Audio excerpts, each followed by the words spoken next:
ఏం కావాలి? ఒకటి చిన్న థమ్స్ అప్ ఇవ్వండి 20 రూపాయలది. 20 రూపాయల ఇదిగమ్మా. ఇట్లా పట్టుకో తాగనికి వస్తాం పట్టుకుని రాదు. ఫోన్ పే చేస్తా ఆగు.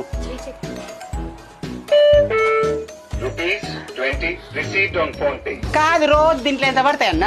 రోజు ఎంత పడతాయి అమ్మా? 10-15 వేలు పడతాయి.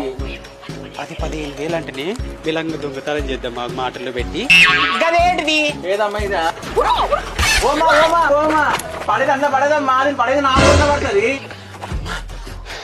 వస్తలేడే మొత్తానికి అయితే దొంగతనం చేసుకొచ్చినాం. చిల్లర ఉంటాయి నోట్లు ఉంటాయి యాభై ఉంటాయి కానీ సరిగ్గా పంచుకుందాం. రూపాయి నీకు రాకూడదు, రూపాయి రాకూడదు, సమానం రావాలి. నేనేం చేయలే, కరెక్టే తీసుకుందాం. ఈడ రోడ్డు మీద బాగా కొడితే జనాలు చూసి ఏమనుకుంటే ఆడ దొంగతనం చేసుకొచ్చినారు అనుకున్నారా? మనకు కొంప వచ్చింది కాప ఇంట్లో పోయి గడి పెట్టుకుని పలగొట్టి పంచుకుందాం పాడే.